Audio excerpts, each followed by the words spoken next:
ਵਾਹਿਗੁਰੂ ਜੀ ਕਾ ਖਾਲਸਾ ਵਾਹਿਗੁਰੂ ਜੀ ਕੀ ਫਤਿਹ। ਅੱਜ ਪਹਿਲਾਂ ਸਾਰੇ ਸੇਵਾਦਾਰ ਜਿਹੜੇ ਮੋਹਰੇ ਡਟ ਕੇ ਲੱਗੇ ਹੋ ਆ ਕਿਸਾਨਾਂ ਦੀ ਮਦਦ ਕਰਨ ਨੂੰ, ਜਿਹੜੇ ਮਰਜ਼ੀ ਸੇਵਾ ਗਰੁੱਪ ਦੇ ਹੋਣ, ਜਿਹੜੇ ਮਰਜ਼ੀ ਜਥੇਬੰਦੀ ਦੇ ਹੋਣ, ਉਹਨਾਂ ਦਾ ਧੰਨਵਾਦ ਕਰਦੇ ਹਾਂ। ਸਾਨੂੰ ਪਤਾ ਵੀ ਖਾਲਸਾ ਏਡ ਦੇ ਵੀ 100 ਤੋਂ ਤਕਰੀਬਨ 150 ਸੇਵਾਦਾਰ ਲੱਗਾ ਦਿਨ ਦਿਹਾੜੀ ਸੇਵਾ ਤੇ ਨਾਲ ਭਾਈ ਅਮਰਪ੍ਰੀਤ ਸਿੰਘ ਜਿਹੜੇ ਲੀਡ ਕਰ ਰਹੇ ਆ, ਮੇਨ ਜਿਹੜੇ ਡਾਇਰੈਕਟਰ ਆ ਇੰਡੀਆ ਅਤੇ ਏਸ਼ੀਆ ਦੇ, ਉਹ ਕਰ ਰਹੇ ਲੀਡ। ਉਹਨਾਂ ਦਾ ਬਹੁਤ ਧੰਨਵਾਦ, ਕਿਉਂਕਿ ਉਹ ਦਿਨ ਦਿਹਾੜੀ ਲੱਗੇ ਹੋ ਆ ਕੋਆਰਡੀਨੇਸ਼ਨ 'ਤੇ।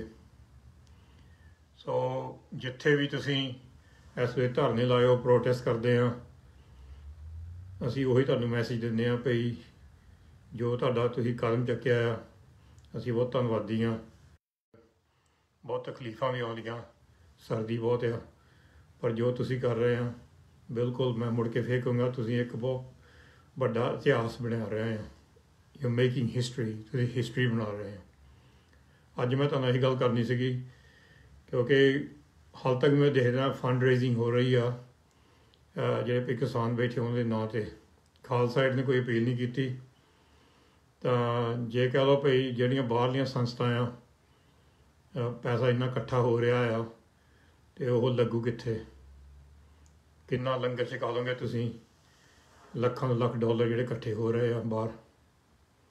ਅਤੇ ਮੇਰਾ ਇਹ ਸੁਨੇਹਾ ਸੰਗਤ ਨੂੰ, ਮੈਂ ਪਹਿਲਾਂ ਵੀ ਜਦੋਂ ਵੀ ਖਾਲਸਾ ਏਡ ਦੇ ਪੰਜਾਬ ਵਿੱਚ ਕਦਮ ਚੱਕਿਆ ਆ, ਅਸੀਂ ਇਹ ਕਿਹਾ ਵੀ ਆਪਣੇ ਪਿੰਡ ਚੱਕੋ, ਆਪਣੇ ਪਿੰਡ 'ਚ ਖਰਚਾ ਕਰੋ। ਜੋ ਤੁਸੀਂ ਜਿਹੜੀਆਂ ਪੰਜਾਬ ਸੰਸਥਾ ਆ ਜਾਂ ਬਾਹਰ ਬੈਠੀਆਂ, ਸਪੈਸ਼ਲੀ ਜਿਹੜੀਆਂ ਬਾਹਰ ਬੈਠੀਆਂ ਸੰਸਥਾ, ਜਿੱਦਾਂ ਖਾਲਸਾ ਏਡ ਆ, ਹੋਰ ਵੀ ਵੱਡੇ ਵੱਡੇ ਸਿੱਖਾਂ ਦੀਆਂ ਸੰਸਥਾ ਜਿਹੜੀਆਂ ਪੰਜਾਬ ਕੰਮ ਕਰ ਰਹੀਆਂ, ਸੇਵਾ ਕਰ ਰਹੀਆਂ, ਉਹਨਾਂ ਕੋਲ ਪੈਸੇ ਦੀ ਘਾਟ ਹੈ ਨਹੀਂ। ਬਾਹਰ ਸਾਰਿਆਂ ਕੋਲ ਪੈਸੇ ਹੈਗੇ ਆ, ਲੰਗਰ ਦਿਨ ਦਿਹਾੜੀ ਚਲਾ ਸਕਦੇ ਆ। ਕਿਸਾਨਾਂ ਜਿੱਦਾਂ ਸਾਡੀ ਖਾਲਸਾ ਦੀ ਟੀਮ ਚਲਾ ਰਹੀ ਆ, ਕੋਈ ਅਪੀਲ ਨਹੀਂ ਕੀਤੀ। ਤਾਂ ਜਦੋਂ ਮੈਨੂੰ ਸੰਗਤ ਕਹਿੰਦੀ ਆ ਵੀ ਪੈਸਾ ਕਿੱਥੇ ਖਰਚੀਏ, ਅਸੀਂ ਤੁਹਾਨੂੰ ਪੈਸਾ ਦੇਣਾ, ਅਸੀਂ ਕਿਸਾਨਾਂ ਨੂੰ ਦੇਣਾ ਚਾਹੁੰਦੇ ਹਾਂ। ਤੁਹਾਡੇ ਪਿੰਡ 'ਚੋਂ ਕਿਸਾਨ ਨਿਕਲੇ ਆ, ਤੁਹਾਡੇ ਪਿੰਡਾਂ ਵਿੱਚੋਂ, ਤੁਹਾਡੇ ਪਿੰਡ ਦੇ, ਤੁਹਾਡੇ ਗੁਆਂਢ ਦੇ ਵਿੱਚ ਕਿਸਾਨ ਆ, ਸਾਰੀ ਜ਼ਿੰਦਗੀ ਤੁਹਾਡੇ ਨਾਲ ਰਹੇ ਆ, ਤੁਹਾਡੇ ਪਿੰਡਾਂ 'ਚ ਰਹੇ ਆ। ਸਾਨੂੰ ਪਤਾ ਤੁਹਾਡੇ ਪਿਆਰ ਆ, ਤੁਹਾਡਾ ਸ਼ਰਧਾ ਆ, ਤੁਸੀਂ ਹੋਰ ਕੁਛ ਕਰਨਾ ਚਾਹੁੰਦੇ। ਖਾਲਸਾ ਏਡ ਦੇ ਇੰਨੇ ਥਾਂ 'ਤੇ ਉੱਥੇ ਲੰਗਰ ਲੱਗਾ ਆ, ਸੇਵਾ ਵੱਡੀ ਥਾਂ 'ਤੇ ਚੱਲ ਰਹੀ ਆ, ਦਿਨ ਦਿਹਾੜੀ ਸੇਵਾਦਾਰ ਸੇਵਾ ਕਰ ਰਹੇ ਆ। ਅਸੀਂ ਕਿਉਂ ਨਹੀਂ ਅਪੀਲ ਕੀਤੀ? ਕਿਉਂਕਿ ਸਾਨੂੰ ਤੁਸੀਂ ਪਹਿਲਾਂ ਪੈਸੇ ਦੇਈ ਜਾਂਦੇ ਆ, ਪਹਿਲਾਂ ਤੁਸੀਂ ਮਾਇਆ ਦੇਈ ਜਾਂਦੇ ਡੋਨੇਸ਼ਨ, ਅਤੇ ਹੋਰ ਵੀ ਸੰਸਥਾ ਨੂੰ ਮਾਇਆ ਆਈ ਜਾਂਦੀ। ਸੋ ਸੰਗਤ ਜੀ, ਤੁਸੀਂ ਆਪਣੇ ਪਿੰਡ ਡਾਇਰੈਕਟਲੀ ਚੱਕੋ। ਤੁਹਾਡੇ ਪਿੰਡਾਂ 'ਚ ਕਿਸਾਨ ਹੈਗੇ ਆ, ਤੁਹਾਡੇ ਪਿੰਡਾਂ 'ਚ ਗਰੀਬੀ ਆ, ਤੁਹਾਡੇ ਪਿੰਡਾਂ 'ਚ ਕਿੰਨੇ ਲੋੜਵੰਦ ਆ। ਜਦੋਂ ਤੁਸੀਂ ਬਾਹਰ ਰਹਿੰਦੇ, 4-5 ਪਰਿਵਾਰ ਪਿੰਡਾਂ ਦੇ ਵਿੱਚੋਂ ਇਕੱਠੇ ਹੋ ਕੇ ਕੁਛ ਕਰ ਸਕਦੇ, 1-2 ਪਰਿਵਾਰ ਇਕੱਠੇ ਕੁਛ ਕਰ ਸਕਦੇ ਪਿੰਡਾਂ ਲਈ, ਤੁਹਾਨੂੰ ਬਾਹਰਲਿਆਂ ਦੀ ਲੋੜ ਨਹੀਂ ਗੀ। ਸੋ ਕਈ ਵਾਰੀ ਅਸੀਂ ਇੱਕ ਸਿੰਪਲ ਚੀਜ਼ ਨੂੰ ਬਹੁਤ ਕੰਪਲੀਕੇਟ ਕਰ ਦਿੰਦੇ। ਮੈਂ ਇਹੀ ਬੇਨਤੀ ਕਰਦਾ, ਜੇ ਤੁਸੀਂ ਡੋਨੇਸ਼ਨ ਕਰਨੀ ਆ ਜਾਂ ਕਿਸਾਨਾਂ ਨੂੰ ਜਾਂ ਪੰਜਾਬ 'ਚ ਇਹ ਚੀਜ਼ ਨੂੰ, ਪਹਿਲਾਂ ਆਪਣੇ ਪਿੰਡ ਚੱਕੋ। ਜੇ ਤੁਹਾਡੇ ਪਿੰਡ ਦੇ ਵਿੱਚ ਕੋਈ ਵੱਡੇ ਪ੍ਰੋਜੈਕਟ ਦੀ ਲੋੜ ਆ, ਜਿੱਥੇ ਕੋਈ ਕਹਿ ਲਓ ਕੋਈ ਹਾਦਸਾ ਹੋਇਆ ਜਾਂ ਹੜ੍ਹ ਆਏ ਜਾਂ ਕੁਛ ਹੋਰ ਹੋ ਗਿਆ ਅਤੇ ਕਿਸੇ ਨੇ ਮਦਦ ਨਹੀਂ ਕੀਤੀ, ਕੋਈ ਪਹੁੰਚਿਆ ਨਹੀਂ ਗਾ, ਅਤੇ ਸਾਨੂੰ ਤੁਸੀਂ ਮੈਸੇਜ ਕਰ ਸਕਦੇ ਹੋ ਭਈ ਸਾਡੇ ਪਿੰਡ ਦੇ ਵਿੱਚ ਆਹ ਚੀਜ਼ ਚਾਹੀਦੀ, ਉਹ ਚੀਜ਼ ਚਾਹੀਦੀ। ਕਈ ਚੀਜ਼ਾਂ ਹੈਗੀਆਂ ਜਿਹੜੀਆਂ ਗੌਰਮੈਂਟ ਦਾ ਫਰਜ਼ ਬਣਦਾ, ਪਰ ਉਹ ਕਰਦੇ ਨਹੀਂ ਗੇ, ਕਿਉਂਕਿ ਜਾਂ ਕਰਪਸ਼ਨ ਹੁੰਦੀ ਜਾਂ ਵਿੱਚੋਂ ਪੈਸੇ ਇਹ ਮਿਲਦੇ ਨਹੀਂ ਗੇ। ਸੋ ਜਿਹੜੀ ਭਈ ਕਈ ਵਾਰੀ ਬਹੁਤ ਜ਼ਰੂਰੀ ਚੀਜ਼ ਹੁੰਦੀ, ਸਾਨੂੰ ਕਈ ਮੈਸੇਜ ਆਉਂਦੇ ਆ, ਸਾਡੇ ਭਈ ਸੇਵੇ ਹੈ ਨਹੀਂ ਗੇ, ਜਾਂ ਸਾਡੇ ਕਹਿ ਲਓ ਭਈ ਛੱਪੜ ਵੀ ਪੂਰ ਗਏ ਆ, ਜਾਂ ਸਾਡੇ ਭਈ ਹੋਰ ਵੀ ਜਿਹੜਾ ਭਈ ਜਿਹੜਾ ਨਲਕਾ ਪਿੰਡ ਦਾ ਵੀ ਖਰਾਬ ਹੋ ਗਿਆ। ਜਿੱਥੇ ਅਸੀਂ ਕਰ ਸਕਦੇ ਮਦਦ ਕਰਾਂਗੇ, ਪਰ ਤੁਸੀਂ ਡਾਇਰੈਕਟਲੀ ਜਿਹੜੇ ਬਾਹਰ ਸਿੱਖ ਰਹਿੰਦੇ ਆ, ਆਪਣੇ ਪਿੰਡ ਚੱਕੋ। ਤੁਸੀਂ ਹੁਣ ਸਾਡੀ ਡਿਊਟੀ ਆ ਵੀ ਕਹਿਣਾ ਭਈ ਸਾਨੂੰ ਅਸੀਂ ਕਹਿਣਾ ਵੀ ਪੈਸੇ ਇਕੱਠੇ ਕਰੀ ਜਾਓ। ਅਸੀਂ ਪੈਸੇ ਇਕੱਠੇ ਨਹੀਂ ਕਰਨੇ, ਅਸੀਂ ਇਹ ਕਹਿੰਦੇ ਭਈ ਜਿਹੜੇ ਪੰਜਾਬ ਸਾਡੇ ਪ੍ਰੋਜੈਕਟ ਚੱਲਦੇ ਆ, ਹਾਂਜੀ, ਜਿੱਦਾਂ ਹੁਣ ਬਹੁਤ ਵੱਡੇ ਪ੍ਰੋਜੈਕਟ ਹੈਗੇ ਆ, ਜਿਹੜੇ ਪੈਸੇ ਤੋਂ ਬਗੈਰ ਨਹੀਂ ਚੱਲ ਸਕਦੇ। ਜਿੱਦਾਂ ਹੁਣ ਮੈਂ ਤੁਹਾਨੂੰ ਪਹਿਲਾਂ ਵੀ ਕਿਹਾ ਸੀਗਾ ਵੀ ਇਸ ਸਾਲ ਦੇ ਵਿੱਚ ਮੇਰੇ ਖਿਆਲ ਪਿਛਲੇ 9 ਮਹੀਨੇ ਦੇ ਵਿੱਚ ਅਸੀਂ ਇੱਧਰੋਂ 75 ਲੱਖ ਰੁਪਈਆ ਖਰਚਿਆ ਇਲਾਜਾਂ ਲਈ, ਮੈਡੀਕਲ ਇਲਾਜਾਂ ਲਈ ਪੰਜਾਬ ਦੇ ਵਿੱਚ। ਜਿਹੜੇ ਕੋਈ ਗਰੀਬ ਆ ਜਾਂ ਬੱਚੇ ਜਾਂ ਬਜ਼ੁਰਗ ਆ, ਗਰੀਬੀ ਵਿੱਚ ਹੋਵੇ, ਮੋਸਟਲੀ ਸਿੱਖ ਆ, ਪਰ ਨੋਨ ਸਿੱਖ ਵੀ ਜਿਹੜੇ ਹੈ ਨਹੀਂ, ਜਿਹੜੇ ਭਈ ਹੋ ਸਕਦੇ ਪੰਜਾਬੀ ਜਿਹੜੇ ਆ, ਮੁਸਲਮਾਨ ਹੋਵੇ, ਕੋਈ ਹਿੰਦੂ ਹੋਵੇ, ਕੋਈ ਸਿੱਖ ਹੋਵੇ, ਜਿਹੜਾ ਵੀ ਕੋਈ ਕਹਿ ਲਓ ਲੋੜਵੰਦ ਅਸੀਂ ਮਦਦ ਕਰਦੇ ਹਾਂ। ਜੇ 75-80 ਲੱਖ, ਮੇਰਾ ਖਿਆਲ 75 ਲੱਖ ਖਰਚਿਆ ਪਿਛਲੇ 9 ਮਹੀਨੇ, 75 ਲੱਖ ਰੁਪਈਆ ਇਲਾਜਾਂ ਦੇ ਵਿੱਚ। ਹੋਰ ਦੇਖੋ ਕਿੰਨਾ ਕੁਛ ਹੋਇਆ। ਪਰ ਜਦੋਂ ਕੋਈ ਡਿਜ਼ਾਸਟਰ ਹੁੰਦਾ, ਹੁਣ ਦਿੱਲੀ ਵਾਲੇ ਆ, ਦਿੱਲੀ ਵਾਲੀ ਸੰਗਤ ਨੇ ਬਿਲਕੁਲ ਹੀ ਇੰਨੇ ਪਿਆਰ ਦੇ ਨਾਲ ਉੱਥੇ ਸਪੋਰਟ ਕਰ ਰਹੇ ਆ ਪ੍ਰੋਟੈਸਟ ਨੂੰ। ਮੈਂ ਕੱਲ੍ਹ ਹੀ ਗੱਲ ਕੀਤੀ ਸੀ ਭਾਈ ਲੱਖੇ ਹੋਣਾ ਨਾ, ਲੱਖੀ ਸਿਧਾਣਾ ਹੋਣਾ ਨਾ, ਅਤੇ ਮੈਂ ਕਿਹਾ ਕੀ ਹੋ ਰਿਹਾ ਇੱਥੇ? ਕਹਿੰਦੇ ਖਾਣਾ ਪੀਣਾ ਬਹੁਤ ਆ ਰਿਹਾ, ਦਿੱਲੀ ਵਾਲੇ ਨੇ ਵੀ ਬਹੁਤ ਹੀ ਚੜ੍ਹਦੀ ਕਲਾ ਸੇਵਾ ਕਰ ਰਹੇ ਆ, ਅਤੇ ਜਿਹੜੀ ਮਾਇਆ ਬਾਹਰ ਆ ਜਾਂਦੀ ਕਲੈਕਸ਼ਨ ਪਤਾ ਨਹੀਂ ਇੱਥੇ ਕਿੱਥੇ ਲੱਗੂਗੀ, ਮੈਨੂੰ ਤਾਂ ਪਤਾ, ਮੈਨੂੰ ਵੀ ਨਹੀਂ ਸਮਝ ਆਉਂਦੀ ਕਿੱਥੇ ਲੱਗੂਗੀ। ਇੰਨਾ ਪੈਸਾ ਇੰਨਾ ਇਕੱਠਾ ਹੋ ਰਿਹਾ ਆ। ਸੋ ਜਦੋਂ ਅਸੀਂ ਕਹਿੰਦੇ ਬਈ ਪੰਜਾਬ ਦਾ ਪੈਸਾ ਪੰਜਾਬ ਨਹੀਂ ਲੱਗਦਾ, ਅਸੀਂ ਕੋਸ਼ਿਸ਼ ਕਰਦੇ ਹਾਂ ਹਰ ਵਾਰੀ ਭਈ ਤੁਹਾਡਾ ਪੈਸਾ ਜਿੱਥੇ ਇਕੱਠਾ ਹੋਇਆ ਉੱਥੇ ਲੱਗੇ। ਮੈਂ ਜਿੱਦਾਂ ਹੁਣ ਤੁਹਾਨੂੰ ਪਿਛਲੀ ਬ੍ਰੋਡਕਾਸਟ ਵੀ ਕਿਹਾ ਸੀਗਾ ਭਈ ਸਾਡਾ ਜਿਹੜਾ ਹੜ੍ਹਾਂ ਦੇ ਵਿੱਚ, ਪੰਜਾਬ ਦੇ ਵਿੱਚ ਹੜ੍ਹ ਆਈ ਸੀ ਪਿਛਲੇ ਸਾਲ, ਹਰ ਇੱਕ ਜਥੇਬੰਦੀਆਂ, ਸਟੇਸ਼ਨਾਂ ਨੇ, TV ਨੇ, ਰੇਡੀਓ ਵਾਲਿਆਂ ਨੇ ਪੈਸੇ ਇਕੱਠੇ ਕੀਤੇ। 2-3 ਹਫ਼ਤੇ ਬਾਅਦ ਸਾਰੇ ਚੁੱਪ ਕਰਕੇ ਕਿੱਥੇ ਗਏ ਸਾਰੇ? ਅਸੀਂ ਉਹ ਸਾਰੇ ਪੈਸੇ ਇੱਕ ਸਾਈਡ 'ਤੇ ਰੱਖੇ, ਭਈ ਇੰਨੇ ਮਿਲੀਅਨ, 2 ਮਿਲੀਅਨ, ਖਰੇ 2.5 ਮਿਲੀਅਨ ਇਕੱਠੇ ਹੋਏ ਆ, ਅਤੇ ਇੰਨਾ ਖਰਚ ਹੋਇਆ। ਹੁਣ ਸਾਡੇ ਕੋਲ ਤੱਕ ਵੀ ਬਹੁਤ ਪੈਸਾ ਪਿਆ ਤੱਕ ਖਰਚਣ ਵਾਲਾ ਉਹਦੇ ਹੜ੍ਹਾਂ ਦੇ ਏਰੀਏ 'ਚ। ਉਹ ਅਸੀਂ ਪਲਾਨ ਬਣਾ ਰਹੇ, ਬਹੁਤ ਵੱਡਾ ਖਰਚ ਹੁੰਦਾ, ਇੱਕ ਬਹੁਤ ਵੱਡਾ ਬੋਝ ਆ ਉਹ, ਕਿਉਂਕਿ ਤੁਸੀਂ ਸਾਨੂੰ ਇੱਕ ਜ਼ਿੰਮੇਵਾਰੀ ਦਿੱਤੀ ਆ। ਉਹ ਪੈਸਾ ਇਕੱਠਾ ਕਰਨਾ ਬਹੁਤ ਸੌਖਾ, ਚੰਗੀ ਤਰ੍ਹਾਂ ਖਰਚਣਾ ਔਖਾ। ਅਸੀਂ ਵੀ ਕਹਿ ਸਕਦੇ ਸੀਗੇ 2-3 ਹਫ਼ਤੇ ਬਾਅਦ ਜਦੋਂ ਹੜ੍ਹ ਆਏ ਸੀਗੇ, ਚਲੋ ਜੀ ਕੰਮ ਹੋ ਗਿਆ, ਹੁਣ ਦੂਜੇ ਪਾਸੇ ਲਾਈਏ, ਦੂਜੇ ਪਾਸੇ ਜਾ ਕੇ ਹੁਣ ਹੋਰ ਪੈਸੇ ਮੰਗਦੇ ਆ। ਉਹ ਪੈਸੇ ਕਿੱਥੇ ਗਏ ਜਿਹੜੇ ਵੀ ਲੱਖਾਂ ਲੱਖ ਹੜ੍ਹ ਲਈ ਇਕੱਠੇ ਕੀਤੇ ਗਏ? ਅਤੇ ਹਫ਼ਤੇ ਬਾਅਦ, ਮਹੀਨੇ ਬਾਅਦ ਉੱਥੇ ਕੋਈ ਰਹਿ ਨਹੀਂ ਗਿਆ। ਬਸ ਖਾਲਸਾ ਜਿਹੜੀ ਸੇਵਾ ਕਰਦੀ ਰਹੀ। ਭਾਈ ਅਮਰਪ੍ਰੀਤ ਸਿੰਘ ਨੂੰ ਪੁੱਛ ਲਓ, ਪੰਜਾਬ ਆ, ਸਾਨੂੰ ਇੱਥੇ ਆ ਕੇ ਪੁੱਛ ਲਓ। ਸੋ ਜਿਹੜੀ ਭਾਈ ਜ਼ਿੰਮੇਵਾਰੀ ਹੁੰਦੀ ਸਾਡੀ ਆ, ਹੁਣ ਇਹ ਜ਼ਿੰਮੇਵਾਰੀ ਆ ਭਾਈ ਤੁਹਾਡਾ ਪੈਸਾ ਖਰਾਬ ਨਾ ਹੋਵੇ।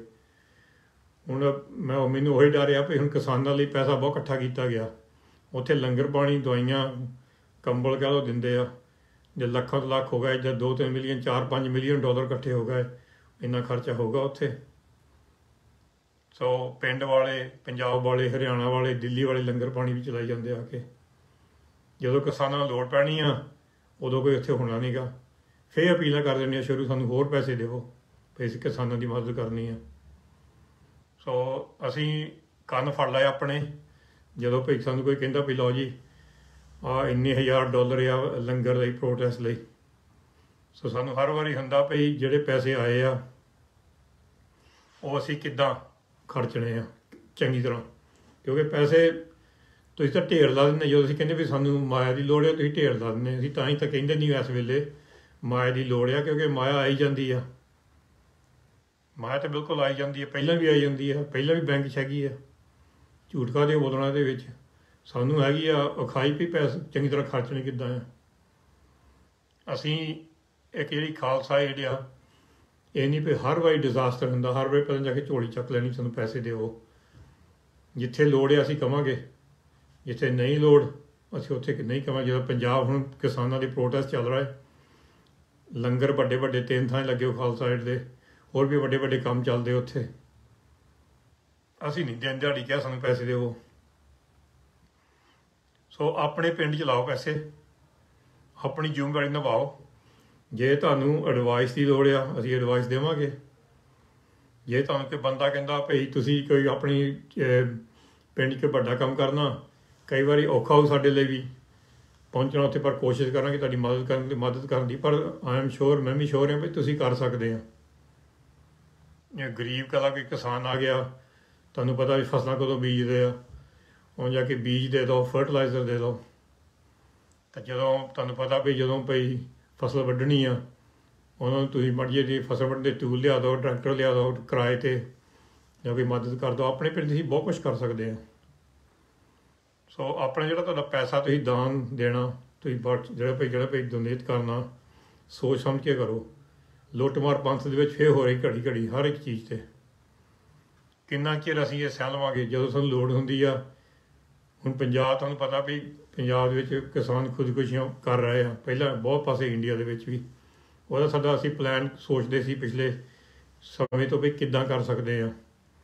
ਉਹ ਵੀ ਹੁਣ ਇੱਕ ਲੈਵਲ 'ਤੇ ਵੱਡੇ ਲੈਵਲ 'ਤੇ ਅਸੀਂ ਕਰਾਂਗੇ ਕੰਮ। ਇੱਥੋਂ ਫੰਡ ਕਰਾਂਗੇ ਯੂਕੇ ਤੋਂ, ਨਾਲ ਹੀ ਉੱਥੇ ਫੰਡ ਕਰੋਗੇ। ਸਾਡੀ ਇੰਡੀਆ ਟੀਮ ਆ, ਉਹਦੇ ਬੰਦੇ ਸਾਡੇ ਨਾਲ ਜੁੜ ਕੇ ਮੋਢਾ ਜੋੜ ਕੇ ਇੱਧਰੋਂ ਅਤੇ ਉੱਧਰੋਂ ਭਾਈ ਅਮਰਪ੍ਰੀਤ ਸਿੰਘ ਅਸੀਂ ਸੋਚਦੇ ਵੀ ਕਿੱਦਾਂ ਕਰ ਸਕਦੇ ਹਾਂ। ਪਰ ਇਹਦੇ ਵਿੱਚ ਅਸੀਂ ਇਹ ਨਹੀਂ ਕਹਿੰਦੇ ਸਾਨੂੰ ਪੈਸਾ ਦੇਵੋ, ਪੈਸਾ ਤੁਸੀਂ ਪਹਿਲਾਂ ਦਿੱਤਾ। ਜੇ ਸਾਡਾ ਜ਼ਿਆਦਾ ਵੱਡਾ ਪ੍ਰੋਜੈਕਟ ਹੋ ਗਿਆ, ਬਹੁਤ ਖਰਚਾ ਕਰ ਰਹੇ ਹਾਂ, ਫਿਰ ਕਹਿ ਦੇਵਾਂਗੇ, ਪਰ ਤੁਸੀਂ ਆਪਣੇ ਪਿੰਡ ਚੱਕੋ। ਮੇਰੀ ਇਹ ਬੇਨਤੀ ਆ, ਤੁਸੀਂ ਆਪਣੇ ਪਿੰਡ ਚੱਕੋ। ਪਿੰਡ ਵਿੱਚ ਆ ਕੇ ਤੁਸੀਂ ਜੋ ਕੁਝ ਇਲਾਜ ਕਰਾਉਣਾ ਗਰੀਬਾਂ ਦਾ, ਕਿਸੇ ਦੀ ਫਸਲ ਦੇ ਵੱਢਣ ਦੀ ਮਦਦ ਕਰਨੀ, ਫਸਲ ਬੀਜਣ ਦੀ ਮਦਦ ਕਰਨੀ, ਗਰੀਬ ਕਿਸਾਨ ਦਾ ਬੱਚਾ ਪੜ੍ਹਾ ਦਿੱਤਾ, ਗਰੀਬ ਕਿਸਾਨਾਂ ਦੀ ਕੁੜੀ ਵਿਆਹ ਦਿੱਤੀ। ਸੋ ਇਹ ਬਹੁਤ ਜ਼ਰੂਰੀ ਆ। ਥੈਂਕ ਯੂ ਤੁਹਾਡਾ ਪਿਆਰ ਦਾ, ਸਤਿਕਾਰ ਦਾ। ਜਿੱਥੇ ਵੀ ਖਾਲਸਾ ਦੁਨੀਆ 'ਚ ਹੈਗੀ, ਤੁਸੀਂ ਪਿਆਰ ਦਿਖਾਉਂਦੇ ਆ। 21 ਸਾਲ ਕਾਫੀ ਧੱਕੇ ਖਾਦੇ, ਉਹ ਆਪਣੇ ਲਈ ਨਹੀਂ ਖਾਦੇ ਅਸੀਂ, ਉਹ ਆਪਣੇ ਲਈ ਨਹੀਂ ਖਾਦੇ, ਉਹ ਖਾਦੇ ਭਈ ਇਨਸਾਨੀਅਤ ਲਈ, ਭਈ ਆਪਣੇ ਭਈ ਜਿਹੜੇ ਭਈ ਸੇਵਾ ਦੇ ਕਦਮ ਚੱਕੇ ਮੋਰੇ ਤੁਹਾਡੇ ਜਿਹੜੇ ਸਾਡੇ ਸੇਵਾਦਾਰ ਆ, ਉਹਨੂੰ ਵੀ ਮਾਣ ਹੋਵੇ ਭਈ ਦੁਨੀਆ 'ਚ ਕੋਈ ਹੈਗੀ ਇੱਕ ਤਰ੍ਹਾਂ ਦੀ ਸੰਸਥਾ ਜਿਹੜੀ ਭਈ ਬਿਲਕੁਲ ਲੋਕਾਂ ਦੇ ਨਾਲ ਖੜੀ ਆ, ਇਨਸਾਨੀਅਤ ਨਾਲ ਖੜੀ ਆ। ਹੁਣ ਸਾਨੂੰ ਕੋਈ ਧੱਕੇ ਖਾਣ ਦੀ ਲੋੜ ਨਹੀਂ। ਸਾਡੇ ਕੋਲ ਬਹੁਤ ਵੱਡੇ ਵੱਡੇ ਲੀਡਰਸ਼ਿਪ ਹੈਗੇ ਆ। ਮੈਂ ਪਹਿਲਾਂ ਵੀ ਕਿਹਾ ਸੀ, ਭਾਈ ਹਰਪ੍ਰੀਤ ਆਸਟ੍ਰੇਲੀਆ, ਭਾਈ ਅਮਰਪ੍ਰੀਤ ਇੰਡੀਆ, ਭਾਈ ਓਮਰ ਸਿੰਘ ਅਤੇ ਅੰਮ੍ਰਿਤਪਾਲ ਕੌਰ USA, ਭਾਈ ਜਤਿੰਦਰ ਸਿੰਘ ਕੈਨੇਡਾ, ਇੱਥੇ UK ਵਿੱਚ ਭਾਈ ਗੁਰਪ੍ਰੀਤ ਸਿੰਘ ਦੀ ਹੋਰ ਟੀਮ, ਉਹ ਵੀ ਸੇਮ ਸੋਚ ਆ। ਇਕੱਠੇ ਕੰਮ ਕਰੀਏ, ਕੋਈ ਲਾਲਚ ਨਹੀਂ ਗਾ, ਨਾ ਕੋਈ ਨੀਤ ਮਾੜੀ ਸਾਡੀ। ਜਦੋਂ ਬੰਦੇ ਦੀ ਨੀਤ ਮਾੜੀ ਹੁੰਦੀ ਆ, ਉਹ ਜਿਹੜਾ ਬੰਦਾ ਉੱਪਰ ਹੁੰਦਾ ਆ, ਉਹ ਵੀ ਬਿਮਾਰੀ ਥੱਲੇ ਤੱਕ ਜਾਂਦੀ ਆ, ਫਿਰ ਜੜ੍ਹਾਂ ਤੱਕ ਜਾਂਦੀ ਆ, ਫਿਰ ਜੜ੍ਹਾਂ ਵੱਢਣੀਆਂ ਪੈਂਦੀਆਂ। ਸੋ ਸਾਡੇ 'ਚ ਇਹੀ ਡਰ ਰਹਿੰਦਾ ਵੀ ਅਸੀਂ ਵੀ ਨਹੀਂ ਪੈਸੇ ਵਿੱਚ ਡੁੱਲ ਜਾਈਏ, ਨਾ ਪਾਵਰ 'ਚ ਡੁੱਲ ਜਾਈਏ। ਸੋ ਤੁਹਾਡਾ ਬਹੁਤ ਧੰਨਵਾਦ। ਸੋਚ ਸਮਝ ਕੇ ਦਾਨ ਦੇਵੋ। ਆਪਣੇ ਪਿੰਡਾਂ ਦਾ ਤੁਸੀਂ ਕੁਛ ਕਰੋ, ਆਪਣੇ ਪਿੰਡ 'ਚ ਇਨਵੈਸਟਮੈਂਟ ਕਰੋ। ਖਾਲਸਾ ਏਡ ਨੂੰ ਜਾਂ ਕੋਈ ਹੋਰ ਜਥੇਬੰਦੀਆਂ ਨੂੰ ਪੰਜਾਬ ਵਿੱਚ ਮਾਇਆ ਦੇਣ ਦੀ ਲੋੜ ਨਹੀਂ ਇਸ ਵੇਲੇ, ਪਰ ਤੁਹਾਨੂੰ ਬਹੁਤ ਲੋੜ ਆ ਕਿ ਆਪਣੇ ਪਿੰਡ ਤੁਸੀਂ ਚੱਕੋ। ਵਾਹਿਗੁਰੂ ਜੀ ਕਾ ਖਾਲਸਾ, ਵਾਹਿਗੁਰੂ ਜੀ ਕੀ ਫਤਿਹ।